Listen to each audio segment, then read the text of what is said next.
ఉండే సమస్యలు మనలో లేకుండా ఉంటుంది కనుక అలాంటి సందర్భం వచ్చినప్పుడు అనుకూల సహనంగా ఉండాలి. కానీ నన్ను అన్నారే అని చెప్పేసి బాధపడుతూ కూర్చోవు. కొంతకాలం కొద్దిగా సహనంగా ఉన్నామంటే వాళ్ళందరికీ కూడా నీ మీద అభిమానం ఏర్పడుతుంది. అభిమానంతో చెప్పే మాట ఖచ్చితంగా వింటావు, తప్పదు.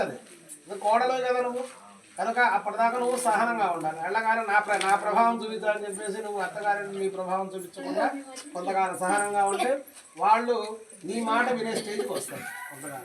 అర్థమైందమ్మా? అదేవిధంగా మీ బంధువులు వచ్చినా వాళ్ళ బంధువులు వచ్చినా నువ్వు ఇద్దరిని సమానంగా చూడాలి.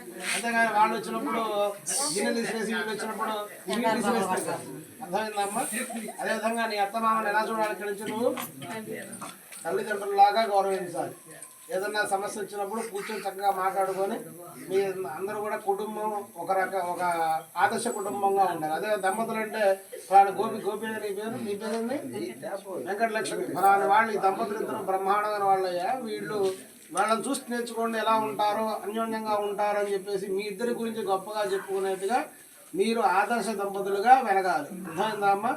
అదేవిధంగా మీ ఇద్దరి మధ్యలో రాకూడదు ఏమిటి? ఈగో. అయ్యో మా ఏం తనంది ఏం మా ఆయన అంటున్నాడు అని చెప్పేసి ఈగో అనేది రాకూడదు. ఈగో లేకుండా మా ఆయన ఏదో మాట అన్నాడు పాపం, మా ఆవిడ ఏదో పాపంలో, అట్లా విషయాలు వదిలేయాలి. కానీ పెంచుకోకూడదు. పెంచుకుంటే మీ ఇద్దరి మధ్య దూరం పెరిగిపోతుంది. అంతటి వదిలేస్తే ఇద్దరి మధ్య దూరం తగ్గిపోతుంది. కనుక చక్కగా మీ ఇద్దరు కూడా ఆదర్శ దంపతులుగా ఉంటామని చెప్పేసి ప్రమాణం చేశారు. ప్రమాణం ఎక్కడ చేశారు? పెళ్లినాటి ప్రమాణం అంటే ఇదే, చేతిలో చేయి వేసి ప్రమాణం చేశారు. ఎక్కడ ఇది? ఏ గుడి?